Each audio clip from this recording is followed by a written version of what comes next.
It's so good to be back here. Aaron and I were just so grateful last year to get a chance to be here and get to know Earl and Doris and all of you. And it was such a blessing. And I'm already blessed tonight. How about y'all?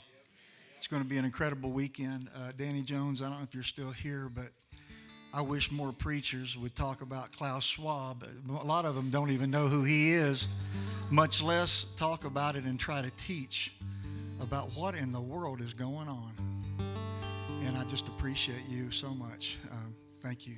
I want to do a little song for you. I'm originally from Southern Ohio, and I moved to Nashville in 1982 to be a songwriter and singer. And I know a lot of you can't believe my folks let me go there when I was only 8 years old. But not long after I moved to Nashville, I got a job at a little theme park called Opryland, USA. And some of you have been there. And I was in a show called Country Music USA, and we would imitate all these country stars, you know. Well, one of the characters that I got to portray was Flatt and Scruggs. My daddy was a big banjo player. And so I played Flatt and Scruggs with a boy from Paducah, Kentucky named Steve Chapman. We called him Little Stevie. And we started writing songs together, and we wrote a song called Hiding Place that got him a little record deal. The next thing I know, his name was Stephen Curtis Chapman.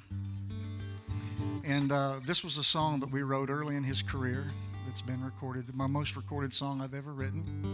And if you know it, sing along with me.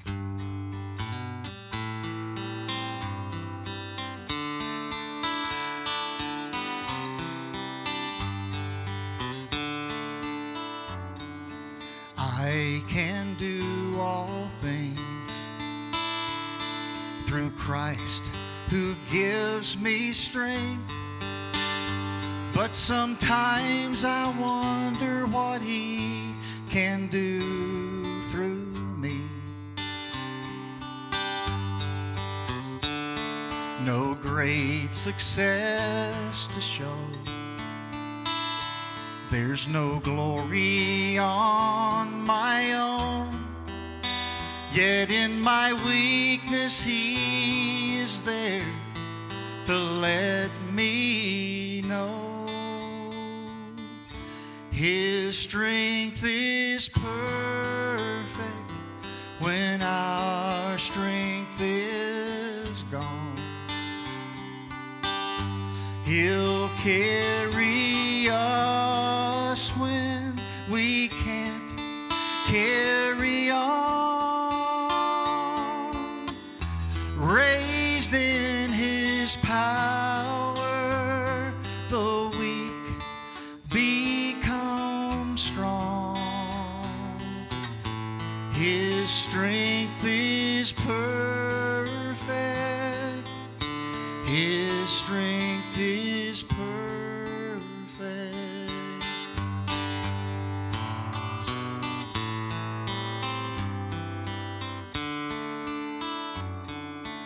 We can only know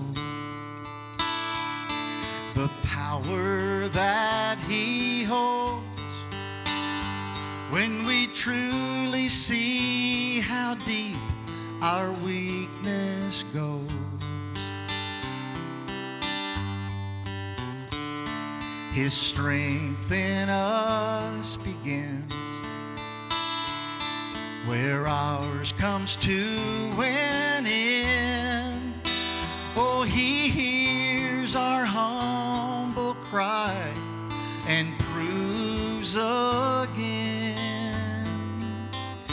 His strength is perfect when our strength is gone.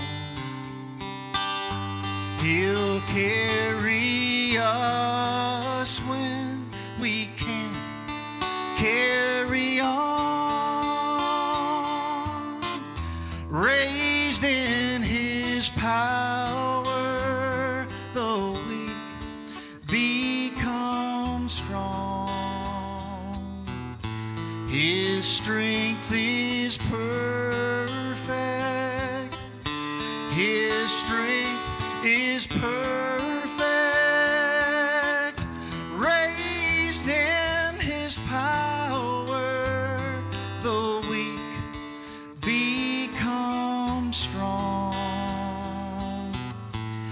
His strength is perfect. His strength is perfect.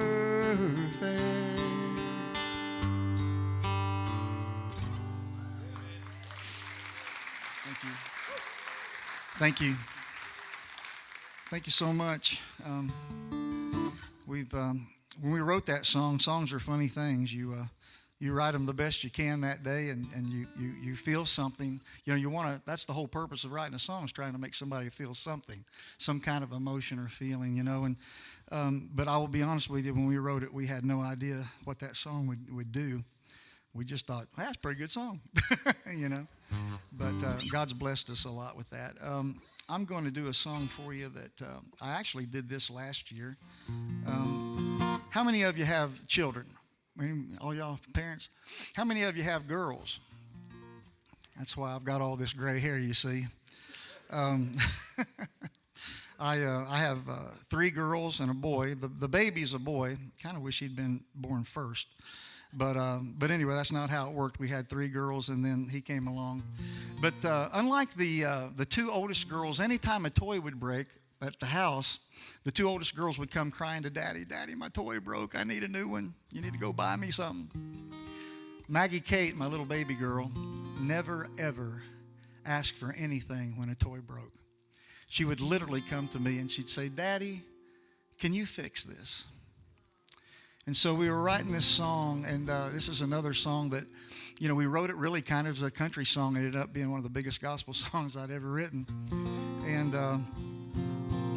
And it's a story. We named the girl in the song Maggie because it wasn't necessarily my Maggie's exact story, but it was about someone of her character.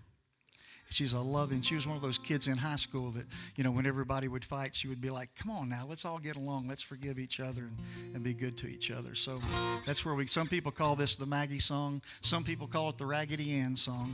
It's called The Broken Ones.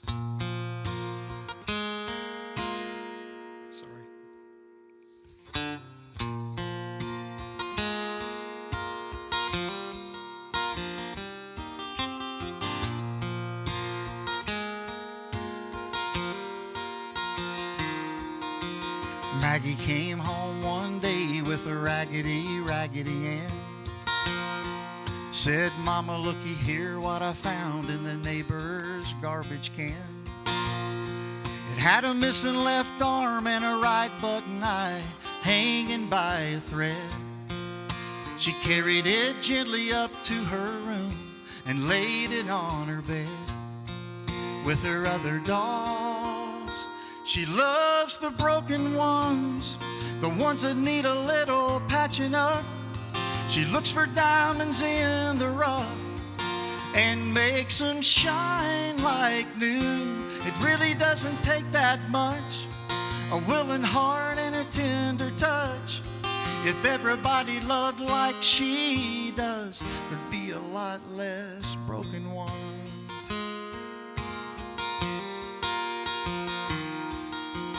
20 years later in a shelter on 18th Avenue, a 17-year-old girl turns up all black and blue, with needle tracks in her left arm, almost too weak to stand.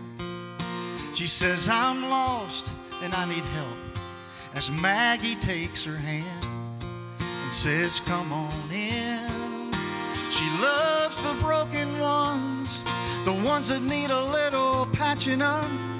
She looks for diamonds in the rough and makes them shine like new. It really doesn't take that much, a willing heart and a tender touch. If everybody loved like she does, there'd be a lot less broken ones.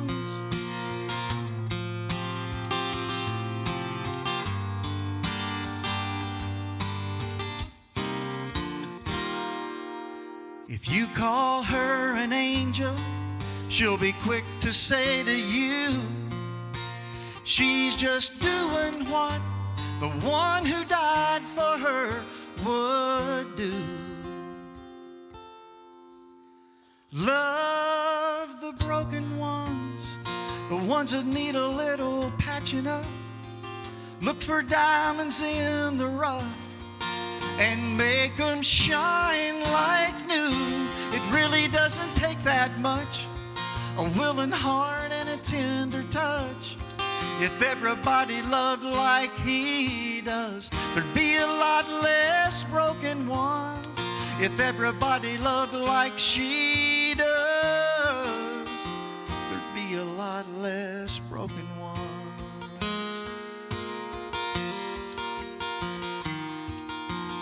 Maggie came home one day with a raggedy, raggedy Ann.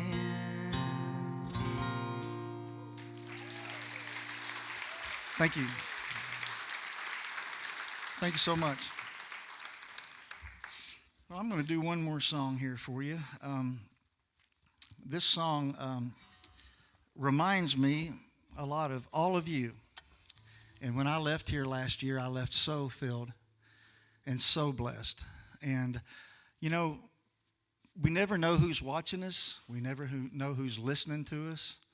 And at any time, we are being watched by kids and other people, how we live our lives, how we talk, how we treat people. And this particular song, when we were writing it, I just started thinking of different people over the years that I had met. We even talked about, there used to be a lady that she didn't really work at the Sack and Save. She was she gathered up I'm having a senior moment. Huh? She was a greeter, but she was, what is it they do at the, man, I can't believe I'm getting old, y'all. At Christmas time when they're looking for, what is it? Well, bell ringer, but for Salvation Army. Whew, man.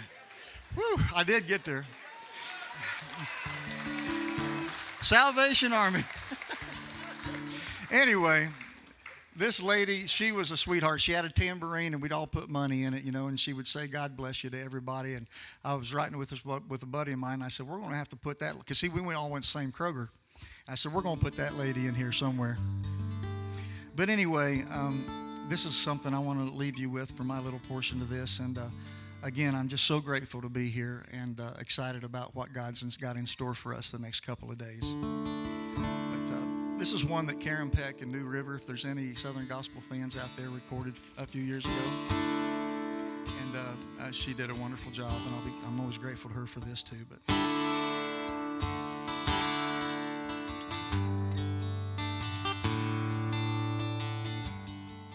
to the guy who left the pamphlet on the midnight Greyhound bus that asked me if I knew where I was going,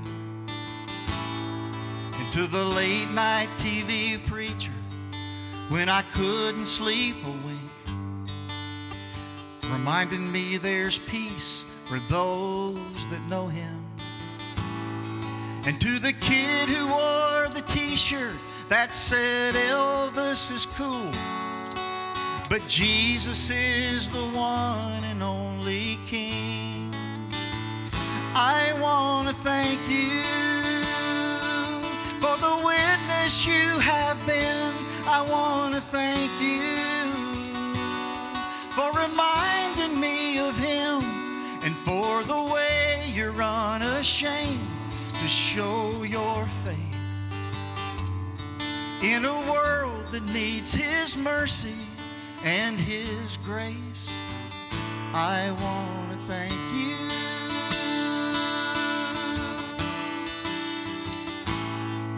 To the local gospel DJ who works every single night, playing songs to reach the non-believer, and to the little white-haired lady working at the Sack and Save, who always says, God bless you when you see her. And to a mom and dad who spent a lifetime on their knees, praying for a child they love so dear. I wish I told them more while they were here. I want to thank you for the witness you have been. I want to thank you for reminding me of him, and for the way you're unashamed to show your faith in a world that needs his mercy and his grace. I want to thank you. Some of them were family, some of them were friends, some of them were strangers, but they all were heaven sent. I want to thank you. I want to thank you. And for the way you're unashamed to show your faith in a world that needs his mercy and his grace. I want to thank you. I want to thank you.